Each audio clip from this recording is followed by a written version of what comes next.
Hi, I'm Jan Willis from the eBeam Initiative, and I'd like to welcome Mark Sheppard, who's here to share his perspectives as part of our Spring 2014 edition of the Fine Line Video Journal. Mark is the head of sales and marketing for the nanotech division of Advantest, who's also one of the founding members of the eBeam Initiative.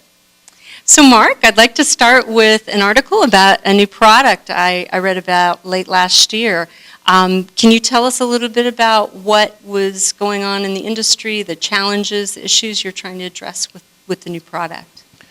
Our new product is the MVM-SEM 3640. This tool is a next generation in our MVM line. It allows 3D measurements for masks. It's more accurate, does a few more options, and it's meeting some of the needs for our customers. Great, and I think that I also read that one of the trends that you're trying to address with the new product is mask hotspots. And that's an important trend that has shown up in the recent eBeam Initiative survey. Yet a significant number of the community had indicated they really weren't sure what the issues were between mask hotspots and wafer hotspots. So I thought I'd ask you to help explain a little bit more about what the mask hotspot trend is. Well, from a customer's perspective, they'll say any end-to-end or a necking on a contact is a hotspot. What really happens is if you get a printability error at the wafer, that's a defect. So what we're trying to do is make sure that there's no hotspots which end up in a defect on the wafer. So our tools basically has functions to be able to address the critical areas that you want to make measurements for. Okay. And can you tell us a little bit more about how your product works for mask hotspots? Yes, we actually have a new function. It's a large field of view. It allows a good size image so the simulation companies can get a lot of data into their simulations to provide good data out. So with it we can provide 16K by 16K resolution. For two-dimension data we can give about a 1.5 nanometer resolution, and across a 23 micron field of view we can actually get about 5,000 measurements. So for 3D information, what we can do is we actually provide sidewall angle information. We provide the 3D imaging information.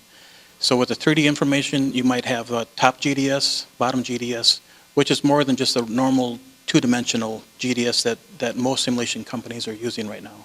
Okay, so the message is clear. Accuracy is a key important factor in this. Yeah, it is, because a lot of customers may only make a 5,000 wafer run, and they only need one mask, and they need one good mask to be able to print 5,000 wafers that are hopefully good. So with all of the learning that's being done, you can only make one mask to keep the cost down. You want to make sure that one mask is perfect, and so you can do a lot of things to help correct it, but making the mask perfect the first time really helps with the simulation to learn each time from what you've done previously to make masks better. And that's a perfect next thought is, what's your perspective on the role that mask eBeam simulation needs to play in the solution for mask hotspots? It's really important. Again, the learning that takes place from one product to the next product, you have to learn from it. From node to node, you have to keep building up on it. So with the extra 3D resolution that's coming, we need to get every pixel out from simulations, from errors, wherever we can, so we can print a good mask. Okay, well thank you so much for sharing your thoughts and input about the mask hotspot. Let me wrap up with a very broad open question for you. So if you had all of the eBeam community focused on solving one trend, one issue over the next few years, what would that be? It's not EUV.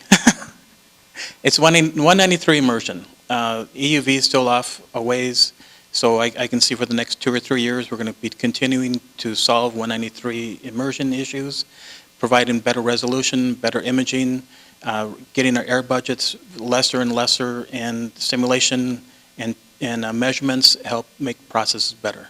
Okay, great. So that wraps up our Perspectives interview for this edition, and I'd like to thank very much Mark Sheppard for his time and input, and hope to see you next time.